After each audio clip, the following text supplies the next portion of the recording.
Olá, está no ar o programa TV Uniceub. Hoje, Manu Militão conversa com Fernando Fernandes Duarte no Sofá Amarelo. Direto da redação, as notícias da Agência em Ação. Vamos mostrar também um documentário sobre a temática do abandono. E para fechar em alto astral, uma entrevista com o CEO do Rock in Rio, o maior show musical do mundo. O programa TV Uniceub está no ar.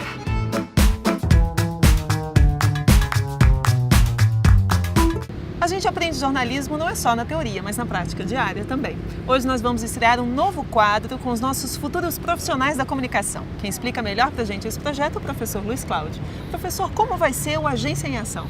A Agência de Notícias Uniceub é um projeto de extensão que faz com que alunos do primeiro até o último período façam reportagem das mais variadas modalidades. É uma atividade bem prática e que eles gostam muito, alguns ganharam até prêmios.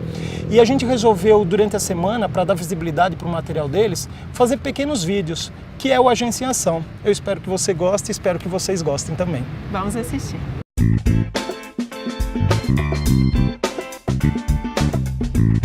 Olá, gente! Este é o Agência em Ação, com as principais reportagens que nós, estudantes de jornalismo da Agência de Notícias Uniceub, fizemos durante a semana. Entre os destaques, a gente tem uma história muito interessante de um artesão que trabalha com espelho e madeira. Mas tem um detalhe, o seu Zumar, de 61 anos, é cego. A nossa equipe foi até o ateliê dele para conhecer melhor esse trabalho. Vamos ver um trechinho do vídeo? Eles falam que é uma doença hereditária. Eu agradeço muito a Papai do Céu por eu ter visto as estrelas no céu, né? Essa doença ela chama retinose pigmentar. O médico falou que a minha doença, provavelmente com 30 anos, eu não estaria mais enxergando. Você assistiu só um pedacinho do vídeo. A matéria completa você pode conferir no nosso site. Agora, vamos mudar um pouquinho de assunto. Você que é mulher, já sentiu algum tratamento diferente no ambiente de trabalho? Pois é, estamos no século XXI e isso ainda acontece. A nossa equipe fez uma matéria justamente sobre o machismo no ambiente profissional. Não esqueça de conferir também essa matéria no nosso site. A Agência de Notícias do Uniceub também é espaço para documentários. Um deles é o Pão Nosso, que conta a história de um vendedor de pão nas proximidades da estação de metrô de Águas Claras. Assista agora a um pedacinho do vídeo. Vou fazer 55 anos, então resolvi tocar minha vida, ter uma vida tranquila, que antes eu visava só dinheiro. Hoje não. Hoje eu trabalho por alimento do dia a dia. Vocês viram uma pequena parte. O documentário completo vocês podem conferir no nosso site.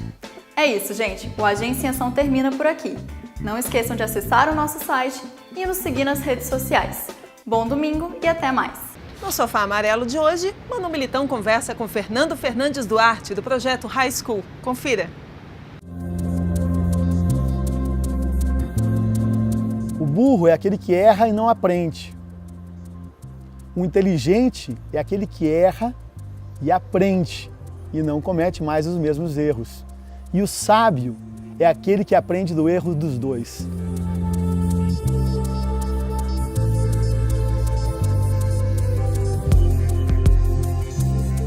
Você trabalha basicamente com adolescentes, né? Adolescente é difícil de ler, é difícil de decifrar. Como é que é trabalhar com adolescente? É interessante que essa geração, elas são doidas com alguns tipos de livros. Se o livro é uma história, né, ele encanta e atrai. Hoje a minha filha Lara, 7 anos, ela adora livro. E, todo mês tem que ir lá comprar um livrinho, ela adora e pede para contar a história. Veio dela, então eu não sei bem essa dificuldade da leitura. Eu acho que é física, química, essa leitura que a escola tradicional nos faz ter que ler para aprender, às vezes ela sacrifica e faz com que o jovem ache que ler é ruim. Aumenta a responsabilidade em oferecer literatura ou leitura de qualidade para o jovem, sobretudo a gente que é adulto? Primeiro, não basta ler muito, você tem que ler com qualidade. Você tem que gerar reflexão com aquela leitura. Às vezes uma página pode transformar a tua vida. Eu tive que ler 500 livros para chegar naquela frase que mudou a minha vida. E uma das histórias virou nossa marca registrada, que é a fitinha amarela. A fitinha amarela é uma dinâmica que a gente fazia no final da atividade e mostrava para as pessoas que são com pequenos gestos que a gente faz a diferença. Às vezes a gente acha que a gente muda a história com grandes gestos. Não. O Ayrton Senna virou um ídolo no nosso país porque ele levantou a bandeira do Brasil para comemorar uma vitória depois que a gente perdeu a Copa. Quando o Senna ganhava, era o Brasil que ganhava. E a gente resolveu então fazer a fita amarela. E o objetivo dela é reconhecer alguém que deixou uma grande marca na vida dela. E eu trouxe essa fita amarela por causa do sofá amarelo para te entregar Que barato! como reconhecimento da marca que você está deixando. E esse é um projeto que incentiva a leitura, que traz pessoas para mostrar como a leitura é importante na vida, que fazem a diferença. Então eu queria te entregar essa fitinha. Obrigado, eu acho que a gente compartilha isso aí com a equipe toda do Sofá Amarelo que acredita nisso e as pessoas que aceitam o nosso convite de vir partilhar um pouquinho da sua experiência com a leitura, da sua experiência com a vida, da sua forma de enxergar e de ler o mundo. Você é uma dessas pessoas, eu quero agradecer muito a sua presença aqui no Sofá Amarelo e que siga com a High Touch e a High School fazendo a diferença na vida de muitos jovens, muitos adolescentes. Manu, eu não tenho como deixar de te agradecer. E falando de alguns livros no ritmo, eu me esqueci de falar que para mim o mais importante de todos é a Bíblia. Abraham Lincoln falava que se você se tivesse que ler apenas um livro na vida, lesse a Bíblia, que seria o suficiente. Leiam todos os livros, mas se tiver que começar por um, comece pela Bíblia, que você vai começar por um bom caminho. Parabéns, equipe. Olha, gente, que estrutura. Obrigado pela oportunidade. Obrigado.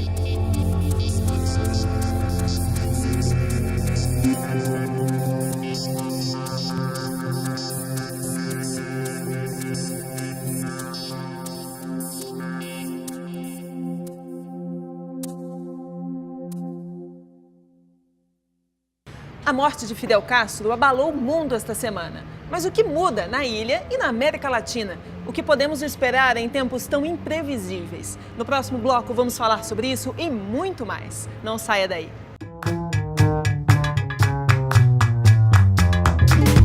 A morte de Fidel Castro pode significar novos rumos para Cuba. Mas o que esperar do futuro da ilha e para a América Latina em tempos tão imprevisíveis em se tratando da política mundial? No estúdio UniCeub de hoje, o professor Henrique Moreira conversa sobre o assunto com os professores e especialistas Rafael Seabra e Zezéu Rocha Júnior. Fidel Castro foi uma figura de destaque nos acontecimentos mundiais por mais de 50 anos. Com a sua morte, na semana passada, alguns pensadores chegaram a dizer que finalmente o século XX havia chegado ao fim. Para conversar sobre a importância de Fidel para a história contemporânea do mundo, especialmente para a América Latina, convidamos os professores Rafael Seabra e Zezéu, ambos do curso de História do UniCeub. Rafael é doutor em Sociologia e Zezéu é doutor em História e coordena o curso de graduação em História do UniCeub. Senhores, agradeço a presença dos dois. Obrigado. É um prazer enorme tê-los conosco. Rafael, vou começar por você. O que o Fidel representa para a história contemporânea do mundo, especificamente da América Latina? Bom, o Fidel, junto com o Grupo Revolucionário 26 de Julho, teve a capacidade de fazer a primeira revolução latino-americana, colocar a perspectiva de uma alternativa ao subdesenvolvimento, à dependência para o subcontinente e, além disso, protagonizou um dos eventos mais acirrados da Guerra Fria, que foi justamente a implantação dos mísseis em Cuba em 62. Isso colocou uma tensão maior, uma visibilidade maior sobre o processo. Teve um papel importantíssimo nas lutas de libertação africanas, principalmente em Angola. Foi um apoiador do Nelson Mandela, que é reconhecidamente visto como um grande líder. Então ele teve esse papel bastante significativo, bastante substantivo de ser um apoiador de lutas de libertação nacional por uma sociedade, por um mundo melhor. Sempre foi um claro divisor de águas na nossa região. Agora, Zezéu, para o Brasil, qual a influência do Fidel na história política do Brasil? Eu acho que principalmente pelo fato do Brasil ter vivido, em boa parte da segunda metade do século XX, sob uma ditadura, O exemplo, né, da Revolução Cubana foi uma perspectiva, né, de luta que esteve colocada o tempo todo. E podemos, inclusive, considerar que essa relação foi muito estreita. Afinal de contas, muitos daqueles que se mobilizaram contra a ditadura no Brasil, inclusive foram a Cuba buscar a formação necessária para lutar contra a ditadura. A história latino-americana está povoada de figuras polêmicas, políticas, né? O próprio Bolívar, Che Guevara, o Salvador Allende, Hugo Chávez. O Fidel é a mais polêmica delas? Olha, eu diria que não é a mais polêmica, cada um cumpre um papel, né, específico em determinado momento histórico. O Fidel ele teve um papel específico de ser o grande condutor, né, de um processo revolucionário único, né, sui generis na América Latina, e que toma um legado que é do próprio Simão Bolívar, por exemplo, né, de pensar uma unidade latino-americana, de pensar a soberania nacional de uma maneira bem própria, né, e de mostrar que é possível, a partir daqui, oferecer algumas alternativas para o mundo. Né. Nesse sentido, ele polemiza porque, de todos esses personagens que foram citados, políticos latino-americanos, foi aquele que conseguiu resistir mais tempo, né, foi aquele que teve uma presença física mais prolongada.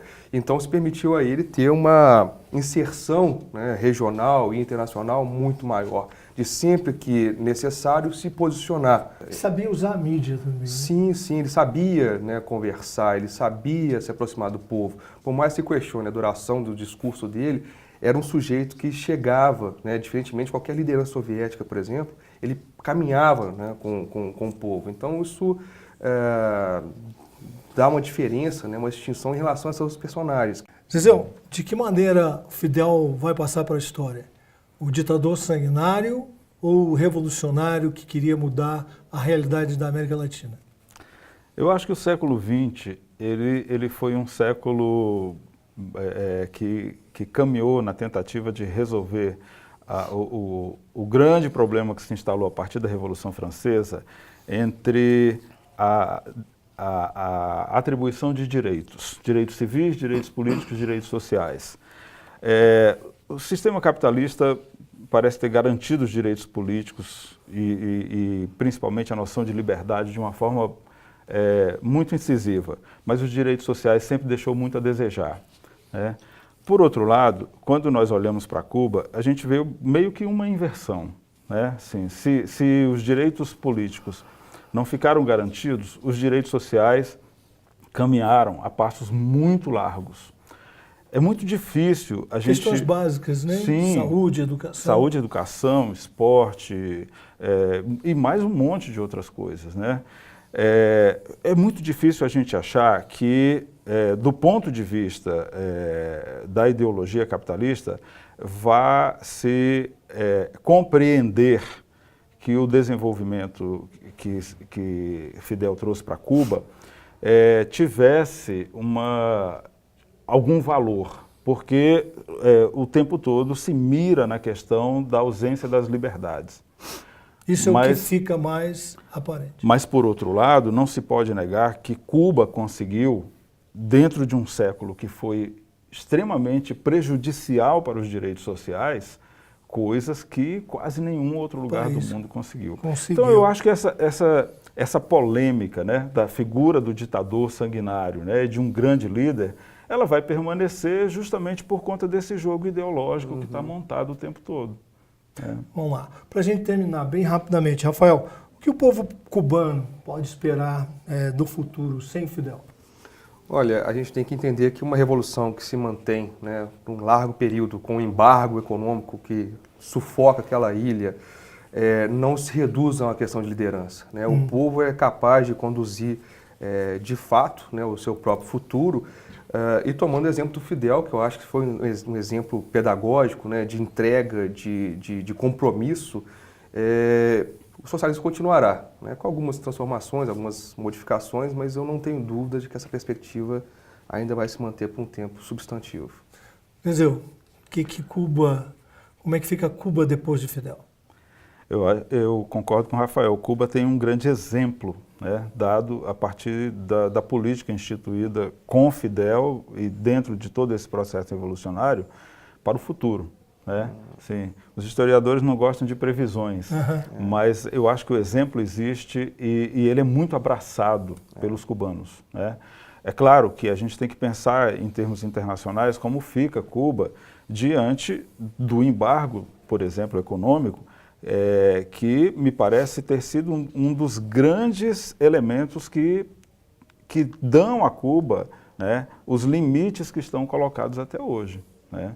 Então, sem Fidel, eu acho que tem muito para crescer com o que ele trouxe de perspectiva, mas com o embargo ainda há grandes problemas. Queria agradecer, Zezéu, a presença sua, do Rafael. Foi um prazer enorme dividir com vocês esse espaço, né, e conversar sobre Fidel e as mudanças que vêm por aí. Esta semana foi marcada por 2 eventos que ganharam destaque na mídia de todo mundo. A morte de Fidel e o acidente com o avião da Chapecoense na Colômbia. É sempre importante pensar na morte, pois ela é parte indissolúvel da vida. Para o escritor francês André Monroe, a morte transforma a vida em destino. Até domingo, um abraço. Aqui na Band, hein? E no próximo bloco, uma entrevista especial com Luiz Justo, CEO do Rock in Rio. Vamos falar do maior show de música do mundo. Não saia daí. A Falta Que Me Faz é o nome de um documentário recém-lançado em Brasília. Poderia ter sido feito por uma grande produtora de vídeo com uma equipe sensível ao tema do abandono na infância. Mas é fruto de um trabalho de classe realizado pelos alunos de jornalismo do UniCeub. O resultado é tão profissional que o documentário já tem vida própria e segue fazendo sucesso nas redes sociais.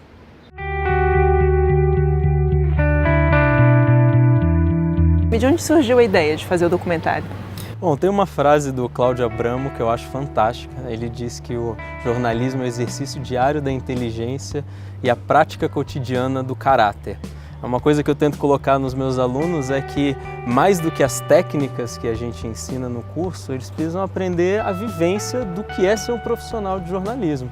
Então eu queria pegar um tema que sensibilizasse eles, que é o tema do abandono familiar. São 4 milhões de pais que não têm, de filhos que não têm o pai na certidão de nascimento no Brasil. São 20 milhões de mães que criam os filhos sozinhas e que eles pudessem contar essas histórias. E nesse processo, aprender não só a ser jornalistas melhores, mas a serem pessoas melhores. Qual foi a dinâmica para a contação dessa história? A gente fez um formato mais redação de telejornal possível. Dividimos as turmas em produção de pauta, reportagem, edição. Então a gente teve toda uma fase de estudos, chamamos convidados para conversar com eles sobre os temas, depois eles fizeram coletivas com esses especialistas e a partir daí começaram a surgir não só os temas, mas os personagens e os caminhos que eles decidiram procurar. Então eles foram em orfanatos, entrevistar pessoas que cuidam dessas crianças, ver a realidade dessas crianças, que em muitos casos eles não conheciam. Eles foram na unidade de internação de Santa Maria conversar com internos que estão presos. E o que você acha que eles aprenderam? Acho que foram desde produção, a edição final, pós-produção, mas acho que foi além disso, inclusive, né? Muito além disso, a importância que o jornalismo tem para contar essa história. A necessidade que as pessoas têm de serem escutadas, o fato de você se colocar no outro, o poder que a comunicação tem, né? Quantas pessoas estão assistindo a gente agora, o poder e a responsabilidade que a gente tem de contar da melhor forma possível, de ser correto, de ser preciso, de ser justo, de ser ético. Esse documentário deve ter uma carreira mais longa do que simplesmente um trabalho de faculdade, até porque ele está num nível altíssimo, ele é um trabalho quase profissional, digamos assim. O que vocês pretendem fazer para que isso aconteça? A gente quer divulgar isso em festivais, em editais de premiações para alunos de jornalismo, para produções jornalísticas. Bacana que eles possam pensar mais alto também, que não é só porque eles estão na faculdade que o trabalho deles precisa se restringir a isso. A gente vive um mundo em que as mídias sociais conseguem divulgar os trabalhos, as pessoas conseguem ter outras plataformas para divulgar os produtos. Importante que eles possam pensar nisso também, sonhar mais alto. E a ideia é que o trabalho siga adiante, por onde ele puder ser visto. Depois que meu padrasto entrou na minha vida, tudo mudou. Não não é só o maior evento de música do Brasil, é o maior do mundo. E nem uma grande festa, é uma verdadeira experiência. Quem viu e viveu o Rock in Rio em sua primeira edição em 1985 guardou na memória e no coração. Mas como esse evento cresceu tanto? Já houve edições em Lisboa, Barcelona e até em Las Vegas. Para a edição do ano que vem, os organizadores preveem um público de mais de 1 milhão de pessoas. Sobre o segredo desse grande sucesso, conversamos com Luiz Justo, CEO da marca, que esteve em Brasília para o Top 10 Empresarial.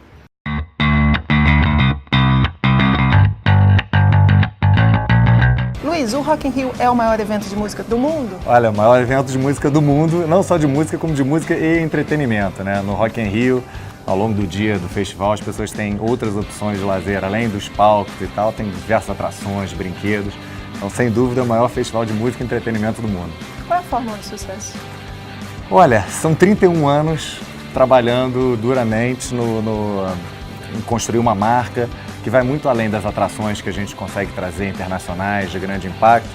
Mas eu acho que se tem alguma fórmula, é de fato que é uma equipe muito voltada à construção dos detalhes, a ter uma experiência de fato muito premium, seja da concepção do espaço, né? Não sei se vocês sabem, o Rock in Rio, sempre que a gente vai para um novo país, a gente precisa construir, como as Olimpíadas e a Copa do Mundo, que constrói, né, venues especiais para receber o Rock in Rio.